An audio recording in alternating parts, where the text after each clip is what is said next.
Elle est frivole parce que depuis que la Banque centrale est intervenue à fin décembre, tout le monde croit que la crise est finie.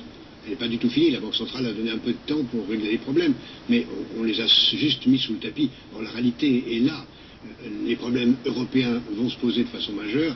Notre dette est abyssale. Je vais donner juste 2 chiffres pour qu'on comprenne bien. À partir du mois de septembre de cette année, nos fonctionnaires, nos militaires seront payés à crédit par les emprunts de l'étranger. À partir du mois de septembre, les fonctionnaires sont payés à crédit. Pendant la durée de votre journal, une demi-heure, la dette publique française va augmenter de 6 millions d'euros. Et toutes les demi-heures, elle augmente autant. Donc nous sommes dans une situation qui devient absolument cataclysmique. L'héritage des années qui sont derrière nous est catastrophique. Je me fais l'avocat du diable. Est-ce qu'une campagne, ça n'est pas aussi vendre du rêve, vendre du positif? Oui, c'est vendre du positif. Il est évident qu'il y a des réponses. Il faut les donner. À mon sens, les réponses, c'est plus d'Europe pour créer les conditions d'avoir les moyens d'investir en Europe, de recréer les conditions de la croissance. Il faut le dire, évidemment. Mais en même temps, il faut dire les faits, c'est-à-dire que nous ne pouvons pas en rester à une situation où nous allons à une situation de type grec ou au moins espagnol. Qui n'est pas au niveau, d'après vous? Nos hommes politiques, la presse, l'opinion elle-même qui ne souhaiterait pas entendre ceci? Il y a une sorte de connivence globale. C'est très difficile d'entendre cela.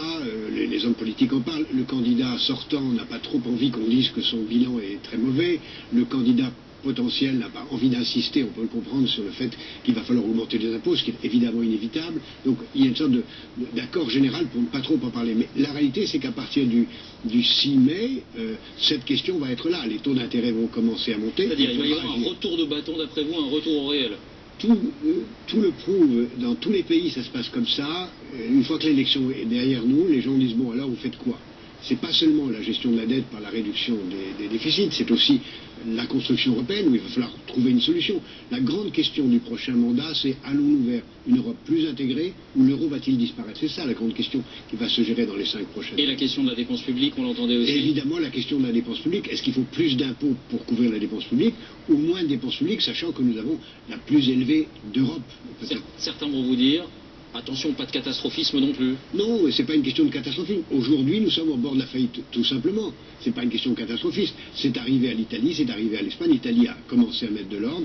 L'Espagne ne l'a pas mis.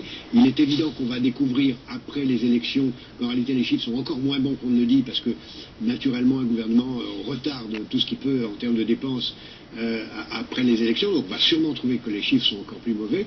Et donc il va certainement falloir mettre de l'ordre dans les comptes. Donc ce qui est dit aujourd'hui ne sera pas appliqué demain, ou plutôt ce qui sera appliqué demain n'est pas forcément dit aujourd'hui. Il faudra certainement mettre de l'ordre d'abord, et il faudra certainement aussi savoir véritablement quelle est la réalité de la situation. Ça prendra certainement quelques semaines au moins, et là on commencera à parler sérieusement. Merci Jacques Attali.